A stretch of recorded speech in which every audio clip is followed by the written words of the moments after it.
ल साथीहरु है आज एउटा कुरा यता गाउँतिर आउँदै गर्दाखेरि एउटा कुरा बोल्नै मन लाग्यो। हाम्रा देशका ठुला ठुला नेताहरू यस्तो गर्छु उस्तो गर्छु भन्छ है। डाँडा काँडा यस्तो छ, बाटो यो गाउँको बाटो यस्तो छ हैन।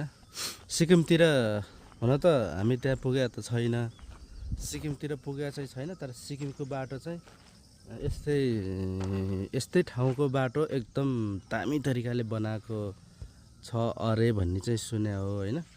तर हाम्रो यो एरियाको बाटो यो धेरै वर्ष भइसक्यो, यत्तिकै छ। तर पनि अहिलेसम्म यो बाटोहरू यत्तिकै छ। यहाँ धेरै नेता जन्मे, धेरैले पैसा खाए पनि हैन, तर यो बाटो चाहिँ जस्ताको तस्तै छ।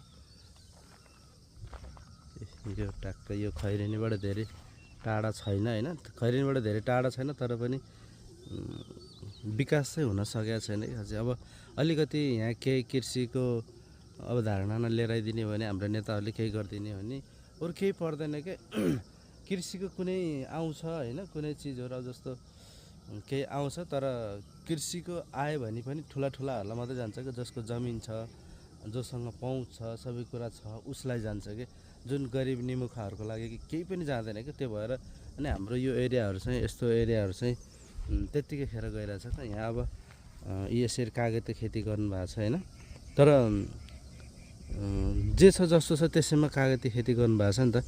यसको लागि ल अनुदान दिउँ, अलिकति कृषकहरूलाई प्रोत्साहन गरौँ भन्ने मान्छे यहाँ कोही पनि छैन कि। यो आँपको रुखहरू यसरी लगाउनु भएको छ, कागती हैन, लिचीहरू, यसलाई अलिकति प्रोत्साहन दिएर अनि हाम्रो गाउँपालिकाले होस् अथवा हैन हाम्रो ओडाले केसम्म गर्न सक्छ त्यो मात्रै हेल्प गरिदिने हो भने धेरै राम्रो हुन्थ्यो।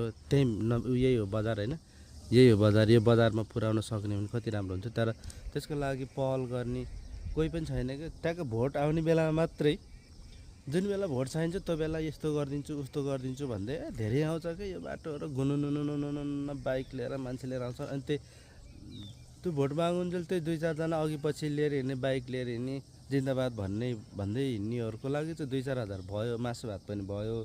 तर त्यस पछाडि त्यही अगाडि पछाडि हिँड्ने मान्छेको पनि भविष्य केही पनि छैन कि। अनि अर्को चुनाव आउने बेलासम्म म विदेश पुगेर फर्किन्छु भनेर त्यति मात्रै सोच्नु, त्योभन्दा केही पनि हुँदैन कि।